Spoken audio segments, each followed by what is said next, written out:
Coucou tout le monde, j'espère que vous allez bien. Aujourd'hui on se retrouve pour une toute nouvelle vidéo où je vais vous montrer comment je fais mes coloriages pas à pas, du début jusqu'à la fin, pour vraiment vous montrer toutes mes étapes de coloriage. Et comme ça, si vous avez envie de voir le matériel que j'utilise, les petites techniques, voilà, vous allez pouvoir refaire ça chez vous. Pour cette vidéo, j'ai décidé de partir sur un coloriage dans le tome grand classique, tome 10. C'est des illustrations qui sont vraiment très sympas, j'aime beaucoup ce tome. Et ça fait longtemps que j'ai pas été dedans, donc je me suis dit allez, pour cette vidéo, on va partir dans le tome 10. Donc on se retrouve en voix off où je vais vous montrer du coup les étapes. Donc dans un premier temps, j'effectue toujours mes contours au feutre Papermate. Donc c'est vraiment des feutres qui coûtent pas très cher. Vous pouvez trouver des grosses boîtes disponibles sur Amazon. C'est vrai que moi je commence tout le temps par les contours car j'ai vraiment besoin de visualiser le coloriage pour après poser mes couleurs tranquillement. Ils ont une pointe vraiment très fine, donc c'est vraiment facile de faire les contours, même quand il y a des tout petits contours. Ils sont vraiment très pratiques. Le seul truc, il me semble, si jamais vous faites après les couleurs au feutre, je crois qu'ils peuvent baver. Voilà, moi je fais tout écran de couleur, donc j'ai aucun souci, mais attention si jamais vous faites du feutre. Sur certains, la mine peut être un petit peu dure. Ce que je fais, c'est que j'appuie un petit peu en l'écrasant légèrement contre une feuille pour la rendre un peu plus molle et plus agréable à colorier avec. Donc une fois que les contours sont finis, je passe donc aux couleurs. Donc, je vais vous montrer du coup les 3 marques de crayon de couleur que j'utilise pour mes coloriages. Dans un premier temps, ceux que j'utilise principalement, c'est les Polychromos de Faber-Castell. J'ai la boîte de 120, c'est vraiment mes crayons fétiches. Ensuite, j'utilise les Prismacolor. Donc j'ai la boîte de 150.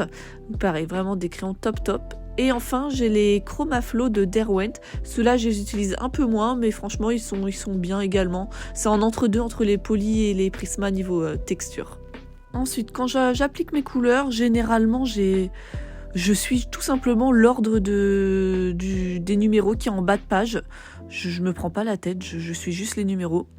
Et j'avoue que je prépare pas forcément mes teintes avant le coloriage. Avant, je faisais ça, mais maintenant, je prends au fur et à mesure. Ici c'est une zone avec du foncé et du clair, donc comme ici. J'applique d'abord ma couleur foncée pour après pouvoir dégrader facilement avec ma couleur plus claire. Et d'ailleurs si ça vous intéresse, j'ai fait une vidéo pour vous montrer les dégradés à 2 couleurs très simples. Vous pouvez la retrouver sur mon profil.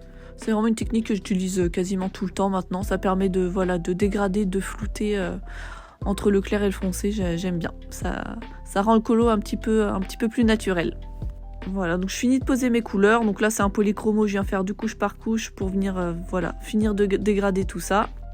Et une fois que les couleurs sont posées, je viens repasser mes contours avec un feutre Posca. Donc j'ai le PC1M et le PC3M.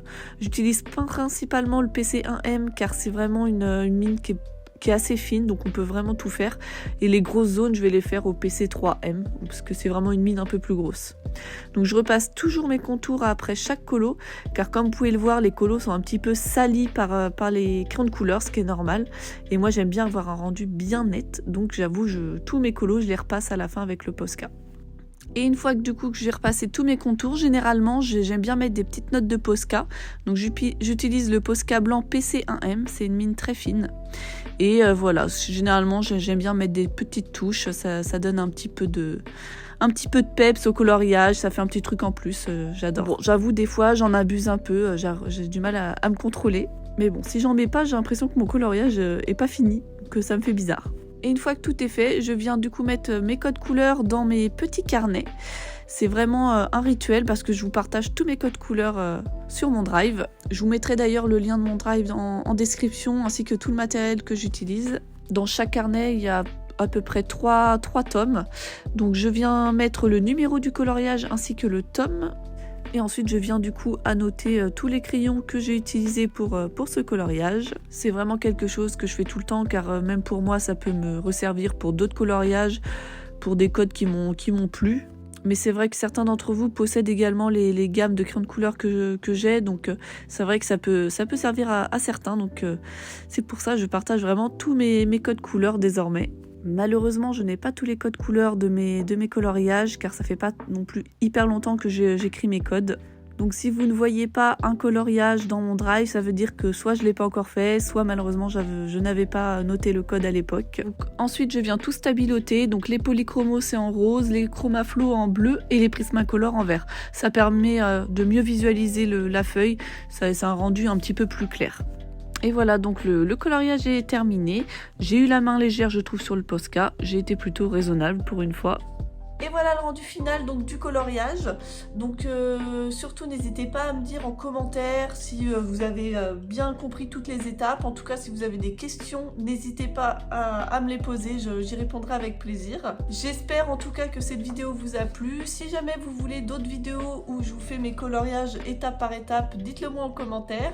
N'oubliez pas de liker la vidéo et de vous abonner. Et sur ce, je vous dis à tous à bientôt, portez-vous bien, ciao!